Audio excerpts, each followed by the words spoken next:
What's going on, everybody? Mortem here, this time bringing you my review after 100% for Nioh 1, a Souls-like that combines elements of a Diablo-esque loot system with Souls-like mechanics to make something that is honestly kind of in its own class, which is why people hold Nioh in pretty high regard, along with its sequel more so, Nioh 2. But before we dive into that, just to get a few things out of the way right here at the beginning, I review games after 100% all the time to set me apart from other reviewers on the platform, and while that does include the achievements, it also includes a lot more than that. If you're curious about everything I cover, there is a link in the description below that will explain everything. My Steam profile is also public and linked below as well. Though, on the topic of 100% for this game, the achievements are mostly pretty thorough. The only two things I would say aren't really covered by the achievement list for this are the last New Game Plus mode called Way of the Nioh and the bulk of the Abyss, where once you've cleared everything else, they give you what is essentially a sort of endless dungeon that you can keep grinding. And while there is an achievement for clearing the beginning parts of that, levels 21 through 999 are not included. So on a personal note, the only thing I would say I did not do was clear the entirety of the 999 floors of the Abyss, which didn't really feel relevant to this review, as it is, again, meant to be a sort of endless dungeon that you can use to continue to play the game and enjoy the combat with. We'll talk a bit more about it later, but in essence, it is a rehashing, so to speak, of all the previous bosses you've fought, all the previous areas you've explored and went through, which is why I didn't really feel like it added much to the experience in terms of 100%. So with that said, I spent a total of about 130-ish hours with this one. It took me 110 of that just to get all of the achievements specifically, and then I spent another 20 hours clearing the Way of the Nioh on top of exploring the Abyss a little bit. The main game is about 35 to 45 hours depending on how you're playing. Getting all the achievements is estimated between about 90 to 100 hours. It actually took me a little longer than most people there. And people have reported spending literally hundreds of hours in the Abyss, messing around with various builds and just enjoying the combat. But from there, let's actually talk about the rest of this game. As I mentioned, this is a Souls-like action game. Broadly speaking, I would say this is a game that has an amazing combat system, but is beset by a lot of really underwhelming surrounding systems, which we'll get into, but as an example, I thought the way the story was presented was very poorly done. A lot of the level design is poor as well, and in this entire game, there are maybe 2 bosses that I actually enjoyed, and for a game that reuses a lot of those bosses, that becomes a problem. But the actual combat is incredible, and we'll get to all of that over the course of this review. But right here at the beginning, whenever I review a slightly older title, as this game released originally in, I believe it was 2017,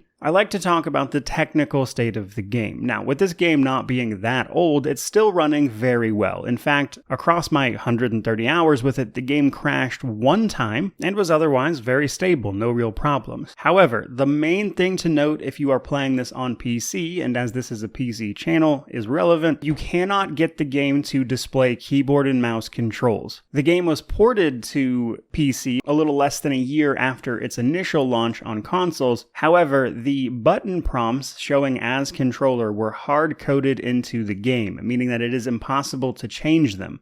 So while you can fully map all of your keyboard and mouse controls as you see fit, the game will only ever display console controls, which is certainly a bit frustrating. Now, I don't think that's going to affect a ton of people because most people like to play this kind of game with a controller anyway, even on PC, and I acknowledge that. The KBM thing is mostly a me thing, as I'm in the minority here and I just actually have the opposite problem where I really struggle to play action-oriented games with a controller, which is why this was an issue for me at least. But it is actually a worse problem than even that, because when I say those controller prompts are hard-coded, I mean it. Even if you were to change the controller mapping on a controller, it still will not actually change what the prompts are showing you. So even if you use a controller, this might be an issue, which is why I wanted to spend a moment to talk about it. Otherwise, though, the game is running quite well. From there, let's talk about the story setup of this game. As I mentioned, I don't think it is particularly particularly well told, which might come down to its issues in development. Despite being released in 2017, this game was initially being developed all the way back in 2004 for the PlayStation 3. Needless to say, it went through several revisions before ultimately being turned into what it is and released in 2017, which I think is worth keeping in mind as we discuss some of this game's issues. But the game is set in a fictionalized version of the Sengoku period of Japan. We follow our main character, William Adams, throughout this game, who is an Irish sailor that was an actual historical figure. So while we're going to be dealing with all sorts of demonic and so kind of supernatural elements throughout the game, the actual plot is based on a historic event, meaning that we kind of already know how it ends, as the Sengoku period of Japan, otherwise known as the Warring States period, lasting from roughly the 1460s into the beginning of the 1600s, with the establishment of the Edo shogunate as per history. However, the actual presentation of this story throughout the game is quite poor. We start off in prison as William, who was initially contracted by the Queen of England to bring her Amrita, a mysterious source of power from Japan, so she can secure victory over Spain in a war. After successfully doing this, we are imprisoned by the Queen, so no one finds out how she won this fight. Ultimately, though, we manage to escape prison with the help of our guardian spirit, who is ultimately stolen from us at the end of the opening of the title, which leads us to Japan in pursuit of Edward Kelly, who is the person who stole said spirit from us. Much of the rest of the plot following historical events as we both chase down Edward Kelly and try to find our lost guardian spirit, in addition to witnessing historical events at the time. And while that's honestly a cool enough setting and everything, the issue is with its presentation. Thankfully, honestly, the story in these types of games isn't really the big focus. However, here, the way it's presented is usually by giving you a block of text at the beginning of a mission, as the game is mission-based, several cutscenes in the mission, possibly with characters we've never seen or met before that we apparently know now, before ending the mission,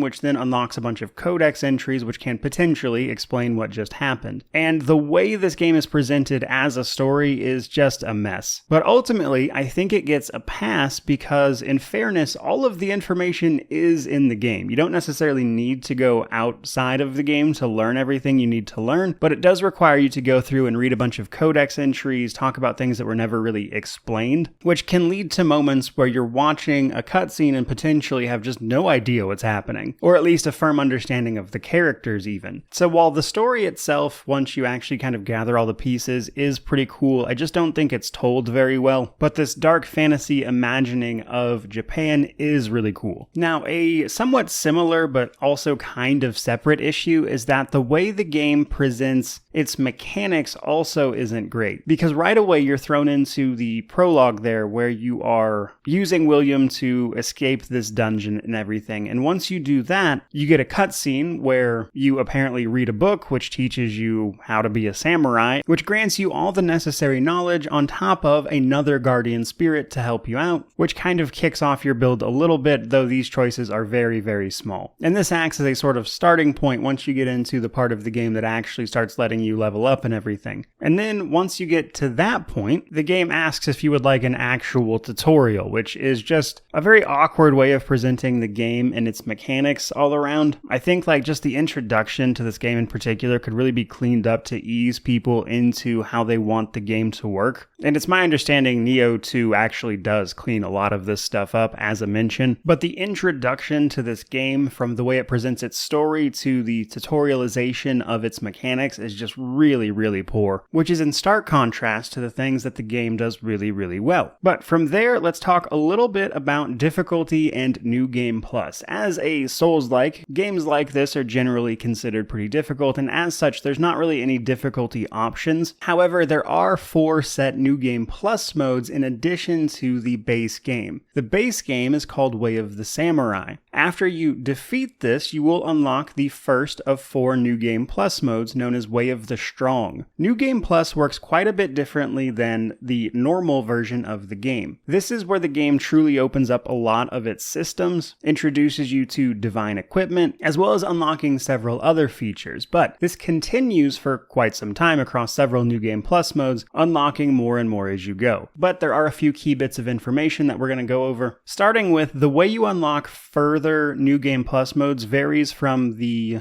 base game, so to speak. In Way of the Strong, for instance, you don't have to complete all of the game's missions again to unlock the next mode. You just have to complete a certain amount. You'll start off with the first 3 regions unlocked, 3 of 6, before we start counting the DLCs, which we'll talk about. You can complete any missions that you have unlocked in the base game normally in these new areas. Doing so will fill up your mission achievement rate bar down in the bottom. Once you reach certain milestones, you'll start unlocking the other regions. This is a pretty small amount, you don't have to get crazy or anything, and then the newly unlocked regions will have higher difficulty levels, needing better and better equipment and gear to overcome the challenges until you reach roughly, I would say, 40% of the mission bar filled up, at which point all of the last bits of that particular mode will be unlocked, such as the DLC regions, the final mission of the game, in addition to certain select special missions you might have unlocked previously on the base game, such as a lot of the double boss fights, etc., etc. In order to actually unlock the next New Game Plus difficulty mode, though, what you need to do is complete the final mission of the main game, which is known as the Queen's Eyes. Basically, you have to defeat the last boss of the main game on the new difficulty to unlock the next difficulty, meaning that in subsequent New Game Plus modes, you don't have to complete everything, only about, I would say, half roughly of that, plus have the gear to move on. But we're not done yet, because in addition to how these things work, Way of the Strong and the next New Game Plus, Way of the Demon, give you access to divine gear. Divine gear works a bit like regular gear, however, it can be increased further by soul matching them together, which we'll discuss later. This is important though, because that's how you're going to be raising gear during these New Game Pluses. After Way of the Demon comes the next 2 difficulties called Way of the Wise and the last one, Way of the Nioh. These 2 give you access to a bit of gear called Ethereals, which is just a stronger variant of divine equipment that can come with new set bonuses and things like that. So as you continue to move up the ladder, you'll unlock new and better types of equipment with each New Game Plus, usually increasing the level cap of these things, in addition to your own actual level cap. Once you hit New Game Plus, you also unlock the ability to start leveling up your Guardian Spirit, which we'll talk a little bit about, as your Guardian Spirit touches a few aspects of progression, but your ability to level them up makes them stronger, giving you better passive bonuses in general, on top of a stronger living weapon, which is part of combat. Last but not least, here we have the Abyss. You initially get access to the Abyss once you unlock your first New Game Plus mode, Way of the Strong. However, you only have access to a very limited portion of it. You won't have access to all 999 layers until you complete Way of the Nioh. Before then, progressing through New Game Pluses will just unlock a few new floors each, typically, so something to bear in mind. For me, the probably, I would say, best New Game Plus mode was Way of the Demon. That's the one I was having the most fun with. On Way of the Demon, they introduce enemies that have modifiers and things attached to them, so every once in a while, certain enemies will start being replaced with bigger, stronger, glowing red enemies that have extra effects and things they can do to you, and that's pretty enjoyable. Then Way of the Wise cranks that up a little farther with enemies with more modifiers, so they have even more stuff they can do. However, Way of the Wise and Way of the Nioh is where I would say the game started to be a little less fun, with the Way of the Wise being that I really enjoyed the way progressing through the regular fights felt at that point, but then the boss fights would start to feel incredibly cheap in the sense that many of the bosses had at least one attack that was very capable of one-shotting you, kind of no matter what build you were running. And while they might have some smaller abilities that didn't do this, that's kind of where it started. And then on Way of the Nioh, that gets even worse, to the point where it's like, in order to overcome a boss, it feels like I need to do cheesy stuff to get by this, which there are a few ways to get around even this, short of just no-hitting this boss. And while I didn't like many of the bosses in this game, Way of the Wise and Way of the Nioh is where many of them started to just feel outright cheap, which is something to keep in mind. At least that's how I felt about it. But from there, let's dive into the mini progression systems of Nioh 1. First up, we have just basic leveling. This works like many many Souls-likes do, as we defeat enemies and complete missions, we will be rewarded with Amrita, which is our mystical source of power, and we can spend this at shrines to level up. We do this by increasing one of our 8 stats. Initially, these stats can go to 99, but once you unlock Way of the Nioh, they can go all the way up to 200, with the level cap increasing along your New Game Pluses as well, with the final one being, I believe it was 750. Now, luckily, you can see the derivative stats to the right here, so you kind of know exactly what you're leveling up, but every level increase will give you small amounts to your life and things like that to keep your character relevant, no matter kind of what the build you're going for, so there will be certain minimums you hit simply by leveling up, with each individual stat providing a significant amount more of that thing. However, diminishing returns start very quickly. You'll start seeing diminishing returns as soon as you hit like 20 in a stat,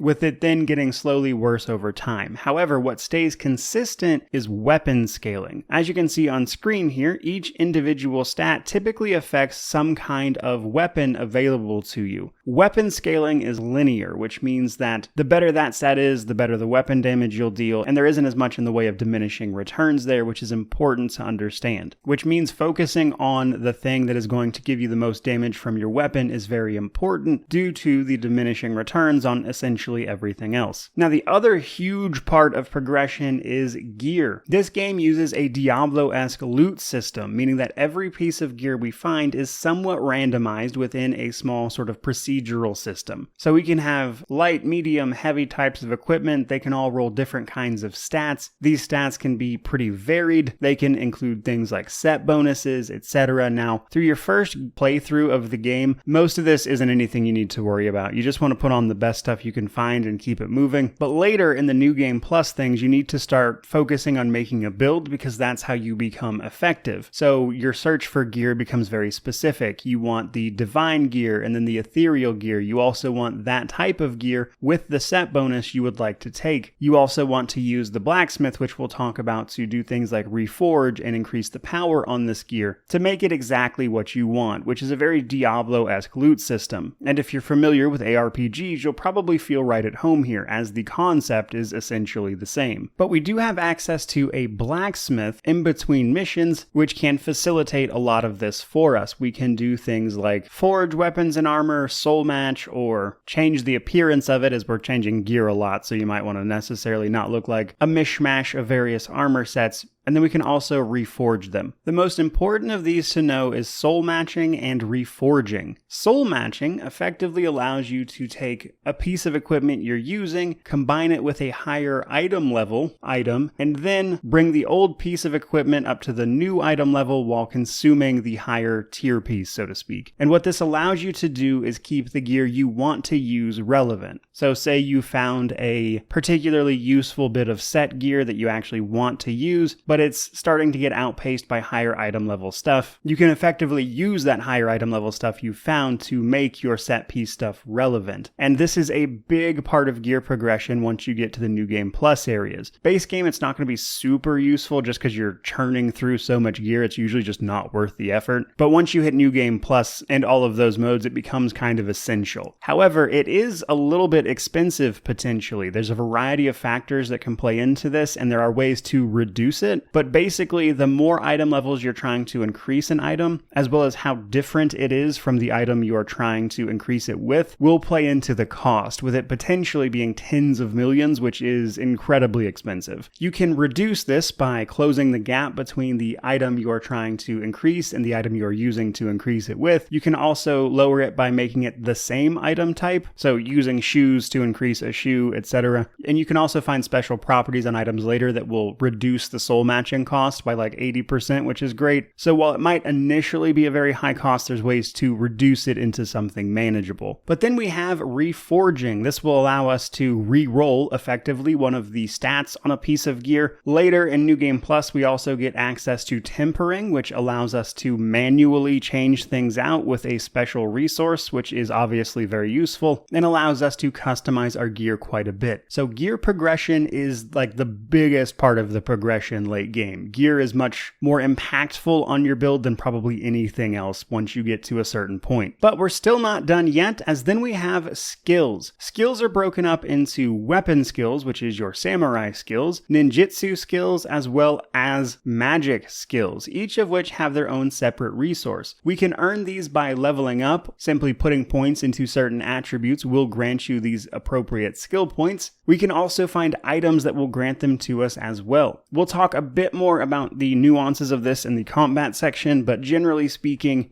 this is going to unlock various abilities and skills for you. This is how you learn magic. This is how you learn your special tricks with ninjutsu, which will let you do things like throw bombs, throw caltrops, all sorts of crazy stuff. And we'll circle back to this in a bit. The last thing I want to mention right here is guardian spirits. As we play through the game, we'll unlock a ton of guardian spirits. Initially, you can only have one equipped, but later you can have two, an active and a passive. Your active guardian spirit both provides you with passive protection as well as an active living weapon. Once you hit New Game Plus, you can start leveling these guardian spirits up as well, up to a maximum, which will increase their passive benefits as well as their living weapon. Your active one provides you your passive benefits just all the time, provided you have not died. If you die on a level, you have to go find your guardian spirit, which will allow you to recover your lost Amrita that you lost upon dying, while also returning that spirit's passive protection to you. However, in order to even activate that passive protection at all, your spirit stat has to meet a minimum. And then if you are doing particularly well in combat, you'll be able to activate a living weapon, which turns your weapon into an elemental damage type, while also making you immune to damage to your health bar as it gets replaced with your Amrita bar or your living weapon bar. And as you take hits, this will diminish faster. And then there is another small form of progression I don't know exactly where to put. As you play through the game and do various things, you can earn titles. Earning titles increases your reputation, which can grant you prestige points. Prestige points grant you very, very small bonuses into all sorts of different stuff, one of which is like how long your living weapon can last, for instance, which is another small form of progression. And then we have glory and the hidden tea house. Once we reach a certain point in the base story, we can gain access to the hidden tea house, which is effectively a vendor that allows us to use glory to purchase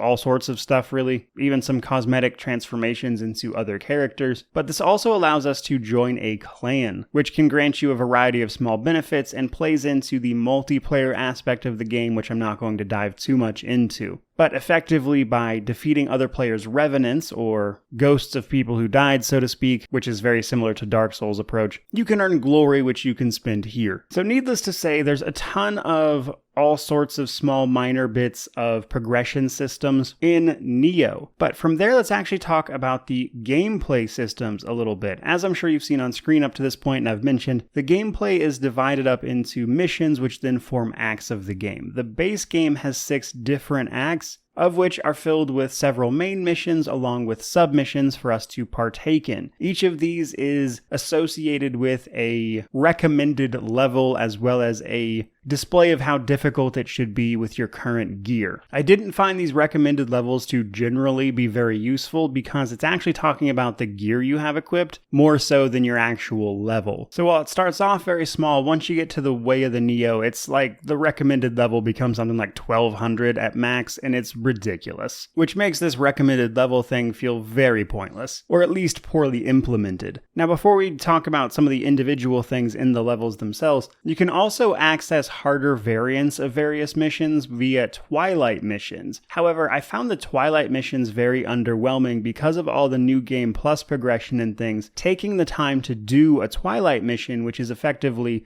the same as a previous mission, but with harder monsters and things sprinkled in to make it more challenging, combined with rewards that just aren't quite worth the effort, honestly, makes the Twilight missions feel kind of pointless. Superfluous, at the very least. They just didn't feel like there was much of a reason to ever actually engage with them, just because it was usually more effective and more reasonable to do the same thing but elsewhere. Like such as pushing your way into higher level missions on different New Game Plus modes. But when we actually start talking about the levels themselves, there's a few things I want to mention. For starters, the mechanics are very Dark Souls in nature, which is to say we're trying to make make our way to various shrines across the mission, which will act as our point of respawn if we happen to die. If we die, our Amrita is left where we died. We have to go get it, which will give us our guardian spirit back as well, all while we try to navigate towards the end of the level, which is typically a boss fight of some kind. Along the way, we can find a few different collectibles. One of the main ones is Kodama, which are these little forest spirits, and if you collect them, you can activate various bonuses within that chapter, which can grant you things like extra Amrita, more item drops, etc. Just a little benefit for finding all of them, which adds a small collectible nature to the game. We can also find hidden hot springs, which will restore our health and give us a health regeneration buff if we use them, which is kind of cool. However, here we start running into issues with the level design itself, which is to say it's not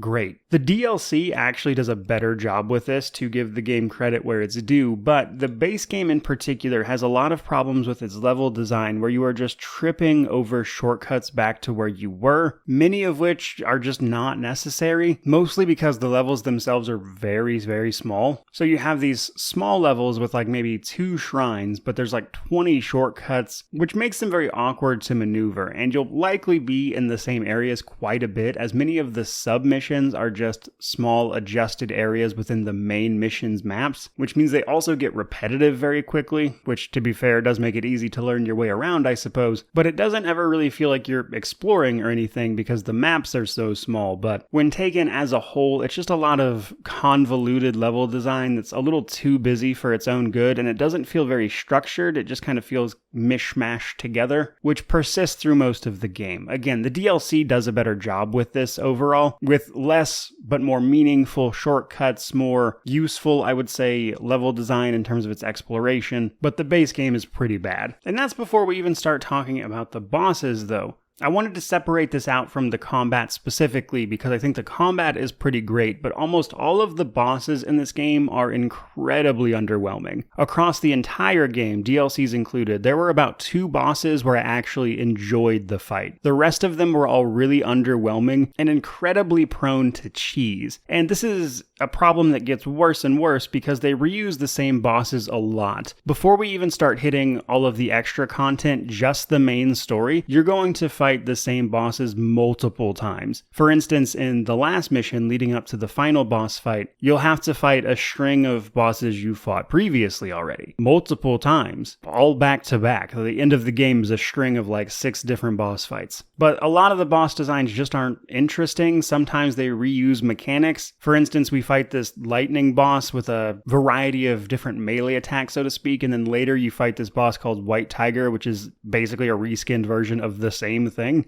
And then if you happen to be struggling with a boss, most of them tend to have some sort of fatal flaw that will allow you to just destroy them if you're incapable of just, say, brute forcing them. And because of this, the bosses range from incredibly frustrating to so laughably easy it's a joke. And once you get into the later game and you start messing around with some of the more broken builds, there's just never really a good middle ground between easy and challenging with these bosses. They're all over the place. To give an example, and an easy one of the early bosses, the Hino Inma, a sort of vampire woman, is quick, can paralyze you outright, which results in a combo that just immediately kills you, and that can be a real struggle early game. However, if you hit her with a Guardian Talisman, this is like an incredibly long stun to her, which is just like this fatal weakness she has, which early you're basically going to have to exploit, because if you get hit by her paralysis at all, and you run out of items to cure said paralysis with, you're either going to have to restart the mission to grind those items, or deal with the game's frustrating dodge mechanics that we'll talk about in just a second. But things like that really lean into the fact that the bosses are just so either extremely difficult when you first run into them, or again, just laughably easy, and there's just nothing in between. And for bosses that you're going to be seeing a lot, it gets old quick. But speaking of, let's actually talk about the combat of this game now. Combat is really the standout, and I think it's what really saves this game from otherwise frustrating crafting systems, combat is incredible. So to start with, we have multiple different weapon types, 7 to be exact: katanas, dual katanas, spears, axes, which also includes maces for some reason, kurasgama, which I'm pretty sure I'm butchering, but it's like a sickle with a weight attached, odachi, which are just really long katanas, so to speak, and tanfa, which is like batons. Each of those individual weapons has 3 stances associated with it, stances you can switch between called high, medium, and low. Each of those stances has various skills you can purchase and then assign to them, which means each individual weapon can see you fluctuating between 3 different stances while at the same time utilizing all these different skills available depending on the stance you're in. And because of this, just from the weapons, there is a huge variety in the way you can approach the combat, which is already infinitely more in-depth than their latest entry of Wolong.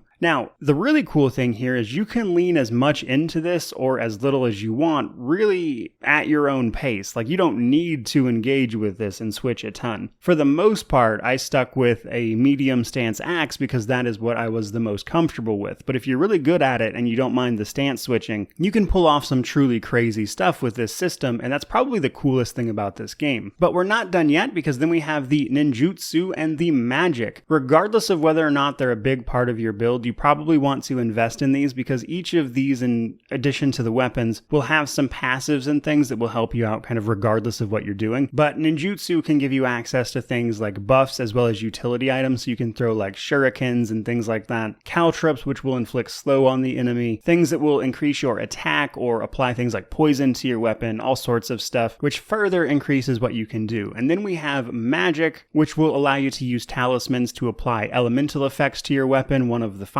while also casting all sorts of useful spells. And you can mix and match all of that as you see fit, before we even start talking about the itemization of said things. But one thing in particular I want to mention here is the ninjutsu and the magic will potentially give you replenishable versions of what are otherwise consumable items. So sometimes, for instance, when it comes to your magic abilities, you can find amulets that will effectively do the same thing, like giving you fire damage on your weapon, for instance. You can get a replenishable version of that with the magic skills. So instead of, say, using up all those amulets all the time, the magic will give you a version that will replenish every time you pray at a shrine, which is incredibly handy and a little more suited to how I play. Both ninjutsu and magic also have some incredibly broken stuff in there as well too, especially for the base game. A common one you'll see people refer to is Sloth in particular, which is a magic spell that greatly reduces the movement speed of the boss. There's also a variety of different ninjutsu things that can do similar stuff, but Sloth is probably the one you'll hear mentioned the most, and I want to mention it because I agree that it breaks the base game. However, all of this kind of just becomes a method of combat once you get to the various New Game Plus modes. A, because Sloth doesn't last a super long time. There are some DLC enemies where it's gone before you can even start moving again, which means it's less than useful there, as you might imagine. But also, later in the New Game Plus modes, where bosses have so much health and everything that Sloth likely just isn't going to be able to make up the difference, especially when those bosses are able to just one-shot you, even with like the best stuff possible. So ninjutsu and magic have stuff that will break the base game in particular, but by the time you get to Way of the Nioh, they're more just viable options than anything else. But we're not even done there, because you can't really talk about combat in this game without talking about stamina and the ki pulse. Stamina in this game is called ki, though it is effectively just a stamina bar, which is probably what I'm going to refer to it as. But every time you utilize stamina, that is to say attacking, etc., if you wait just a second, you can see your stamina bar fill up with a sort of white meter, and then if you time it right, you can hit space, typically, or whatever button that is on controllers, to activate a ki pulse and regain all that stamina sort of instantly, which is a key part of combat, as we have to manage our stamina, because if you run out of it and get hit, you are sort of stunned as you recover your ki for a second, which opens you up to a big, huge hit from an enemy, which is also true of your effect on enemies as well. If you do that to an enemy, you'll be able to do the same thing. The base version of this I struggled with. However, it is possible through your skills to unlock a ki pulse on dodge, which I found much more natural for me. It's the same thing effectively, except instead of hitting space, for instance, you actually just perform a dodge, which will then do the ki pulse for you, which is interesting because if you time it wrong, you'll actually consume more stamina. But I personally found the on dodge version of this to be much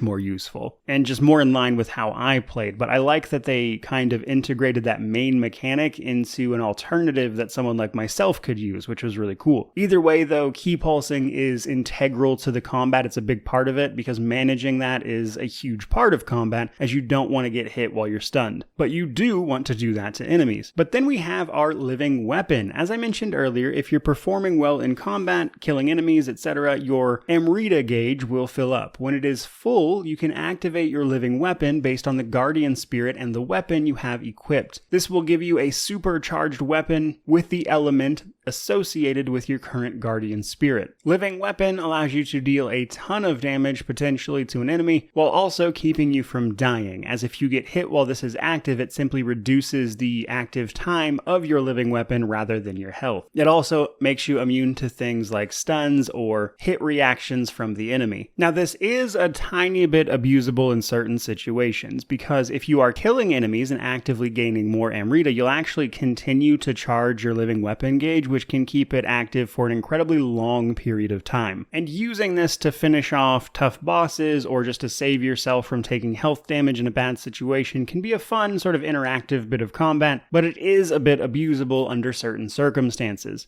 due to how it replenishes. And with the prestige points I mentioned earlier, it's possible to increase the durability of this thing by quite a bit, which again means you might have it active for several minutes at a time in some cases, which is just incredibly overpowered. But we're still not done with combat because there's a few more things I want to mention. For starters, block, dodge, and parries. Most people in this game will tell you to block, and that's with good reason. Personally, I'm just more of a dodge guy, so you don't really see me block much in the footage, as I'm sure many people have been already writing feverishly in the comments, but blocking still takes heavy hits to your ki, so you can't just block forever. However, the alternative is dodging and parrying. Parrying, there's just not a lot of benefit to. It's also kind of difficult to pull off, so there are later games like Wolong, which focused almost exclusively on that, is a little bit differently, but in this game, there's not a ton of benefit to outright parrying, unless you can time it perfectly, which is difficult to do given the way the rest of the combat is built. But then dodging is also a little bit of a problem because the iframes on the dodge are very limited. Dodging has to be timed precisely to work because of things like hitboxes and again the actual iframes on the dodge itself, which is why people will tell you it's usually better to just block, because it is. However, I'm stubborn in most things, if you couldn't tell by a lot of this video, and wound up learning to time most of my dodges instead. But because of all those things, dodging is difficult even though it would typically be the default in a lot of other Souls-likes, especially since you can't really cancel your animations all the time, which makes it required to be even more precise. So things you need to keep in mind to be sure. However, this kind of thing also applies to enemies, which is where the distinction between yokai and human enemy comes in, as they behave a little bit differently. Human enemies tend to be a little bit easier to deal with because they play by the same rules of a key bar as you do, which includes human bosses. This means that my build focused around using an axe typically to just destroy their key bar, so they would block a lot of what I would try to do, but I was using an axe that had a modifier that would actually eat more of their ki if they were blocking, which allowed me to sort of chew through their ki bar before mine did, which would throw them into that stunned state I mentioned and allow me to perform a sort of a combo on them, which which is a good option against human enemies. However, some human bosses will actually also have access to a living weapon, and that behaves the same way yours does in that they're immune to sort of hit reactions while that's happening. So they're not going to be just endlessly blocking you and can attack you at the same time, which means that approach doesn't really work there. You actually have to whittle through their Amrita bar, which doesn't actually degrade all on its own. You have to either hit them or wait for them to use special attacks, which will drain it. Then we have yokai, all of the various monsters we've been fighting, the demons. These guys use their energy a little bit differently. It drains on attacks, or you can hit certain weak points which will drain it and stun them and open up them for one of your big attacks, which requires you to approach them much differently than you do humans because they are not vulnerable to the same methods of attack, which makes them more difficult to just purely overpower unless you're aiming for a specific point, which is especially relevant when you are fighting bosses, which typically have some big weak point that you want to try to hit. All in all, though, if you couldn't tell from how long that section was, the combat of this game is amazing. There's just so much stuff you can do with it, so many methods to employ, things to mix and match, and that's why you see all these build videos and stuff on Nioh. And as long as it took me to get around to playing this game, I have to say that I was missing out. The combat here is fantastic, and that makes me excited to get around to playing the second one, which I've heard touches up a lot of these weaker systems and refines it a bit. So I'm curious how that actually looks, because the combat is the best part of this game. It makes up for basically everything else. It's easy enough to learn, and there's an incredibly high skill ceiling to it. Next up, however, I want to talk about the DLC. There are ultimately 3 of them: Dragon of the North,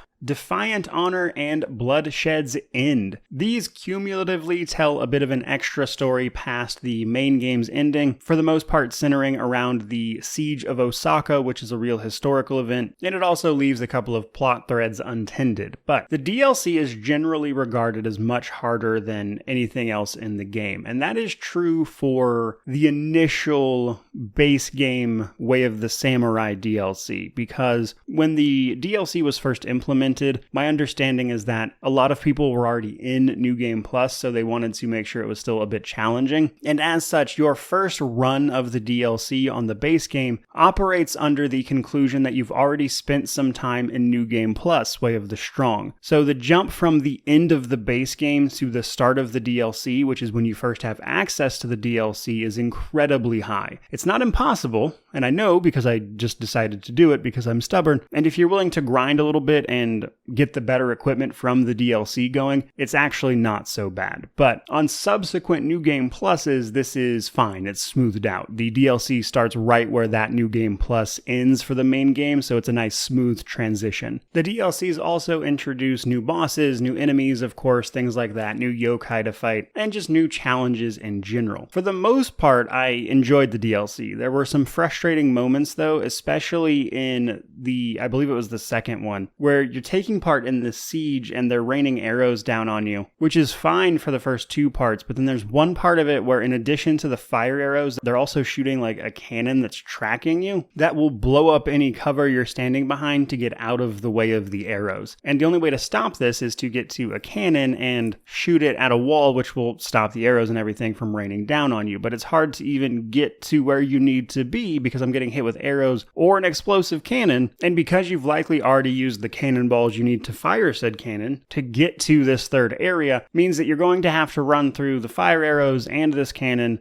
to get to another cannonball to destroy the people firing at you. And it was just incredibly frustrating, and it didn't feel like there was any right answer there. And it really killed the fun of that particular DLC for me. And when you combine stuff like that with the just honestly harder bosses the DLC include, means there's a lot of room for frustration there in what is otherwise pretty good DLC. Moving right along though, now I want to talk a little bit about the Abyss, like I said I would. So once you've cleared the base game, you'll get your first bit of access to it, with it fully opening up when you complete Way of the Nioh. The Abyss is meant to be a sort of endless dungeon. It is not literally endless, it has 999 floors, with each one of them consisting of 4 individual areas and a boss fight. When you first enter each level, you will be afflicted by 4 debuffs. These debuffs are only active in the Crucible, which is the area with the boss fight. In order to remove these debuffs, you have to go clear the other 4 areas of the level, which are planes as they call them, which is a short sort of run through a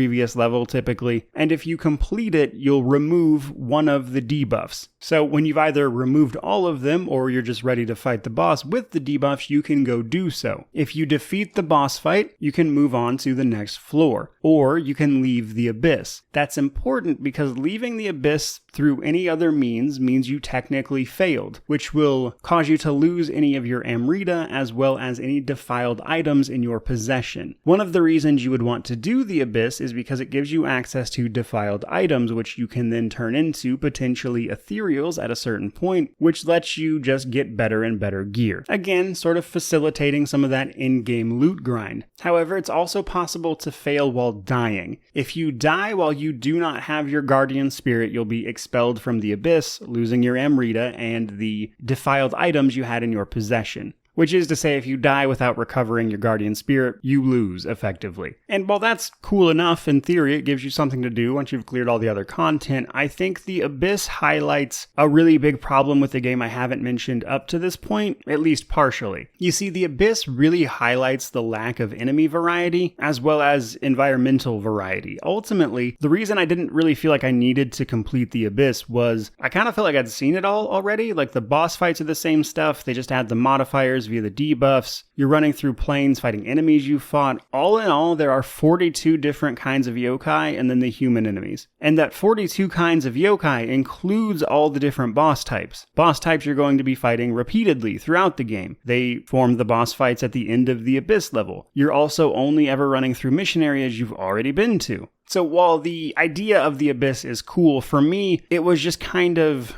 a big highlighter on the weakest part of the game, which is the lack of enemy variety, the constant asset reuse, and as good as the combat was, that was the point where I was like, I've seen this, like I don't need to do this. Though I am glad it's an option there for the people who enjoy it enough to keep playing it, and the combat is compelling enough that I could see why you would want to. But for me, once I got to that point after, again, like 110 hours, I felt like I'd seen everything and I was ready to move on. That, though, does bring us to our Steam Deck section of the video. Happy to report this game runs pretty well on the Steam Deck. You might want to play with the settings a little bit to get the exact feel down. Shadows behave very strangely in this game on the Steam Deck. I found it better to just turn them off completely, to be honest, but beyond that, the game plays very well. One of the main issues that Steam actually reports, as the official rating here is playable, Steam will tell you that there's problems with all of the text, which is kind of true in the text-heavy menus. When you're looking at all of the stats and things on a piece of gear, that is a lot of text on a very small screen, which might be an issue for some people, and Steam has that magnifying tool you can use to help with this, but in every other way, it's pretty good, I would say. The game has cloud saves, it obviously has controller support, and for people who want to play Nioh via Steam, the Steam Deck's actually a pretty good way to do that, as obviously the Steam Deck has a built-in controller, so for some people, this might actually be a pretty good way to play Nioh for you, because the graphical elements of this game are around the time when the Steam hardware was kind of relevant anyway,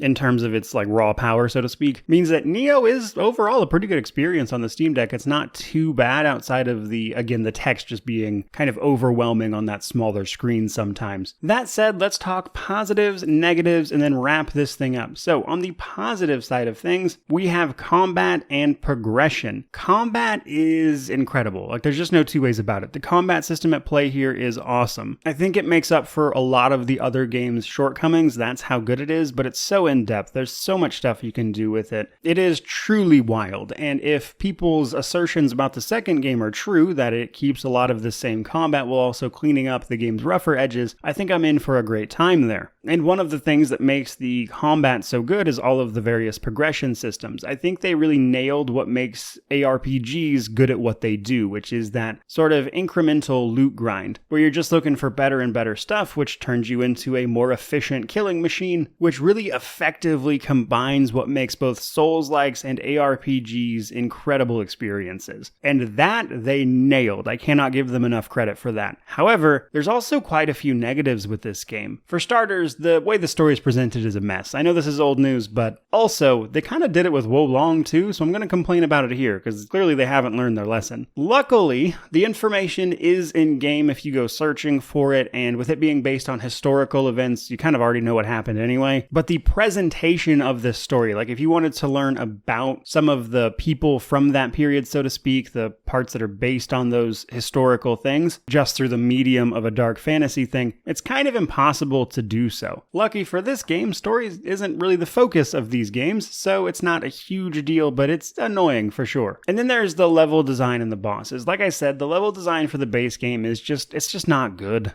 It just feels smashed together, the levels are really small, there's all these shortcuts that don't need to be there. And then once you get to the end of those levels, you have the bosses, which for the most part didn't really feel that great. And for a game that focuses on the bosses quite a bit, you want those boss fights to feel cool, and most of them just don't. They're either laughably easy or incredibly difficult because your build doesn't do the thing they happen to be weak to. And then later they mix this up by doing like double boss fights and stuff, but it's just the same bosses over and over again. But now it's him and another boss. It's just like, no thanks after a while. And that's before we even start talking about other minor inconsistencies, like the fact that we see William here swimming in like multiple cutscenes, him diving into water. But if you fall into water in a level, it is instant death, which feels silly at best. And there's just a lot of little things like that that can get in the way of enjoying what is otherwise a really great combat system. So to bring this around to a conclusion finally, Nioh is such an interesting title because on one hand, it's this really great mix of Souls-like and Diablo systems that come together to form something unique and really fun to experience, but it's surrounded by all these underwhelming systems and things like just the asset reuse that goes crazy, to say the least, that can definitely get in the way of enjoying that really great combat system. And I would say that actually makes me really excited for the second game, where people have told me that they addressed a lot of this, like it's just Nioh but refined. But as for Nioh specifically, and a recommendation despite the game being years old, it's pretty good to experience nonetheless, in spite of those issues, just because the combat is so great if you can get into it. And while the base game, so to speak, is still selling for $50, which is the complete edition, you can't buy like an edition without the DLC at this point. If you know you're going to be playing that for hundreds of hours, yeah, $50 is nothing. Combine that with the fact that you can actually buy this on sale pretty regularly because it's an older title. It's on sale right now at the time of this video for the next couple of weeks for, I believe, like $12, which is a great deal. Makes it pretty easy to recommend. But it's going to be a real balancing act between how much you like the combat and how much everything else bothers you. And that's the tricky part when it comes to a recommendation. But for me, I would say it definitely gets a buy, of course. But like basically everything to do with Souls-likes, it's not going to be everybody's cup of tea. That said, that is going to do it for me. I certainly hope you enjoyed this video. If you did, like, comment, subscribe, all that YouTube jazz. But regardless of any of that, truly, just thank you so much for watching. This one was quite the long one, both in terms of the hours it took to get it done, but also this review is going to be quite long. So really, if you've watched all this, thank you. You are what allows me to do this for a living, and it means the world to me. That said, may you wander in wisdom and have an amazing day.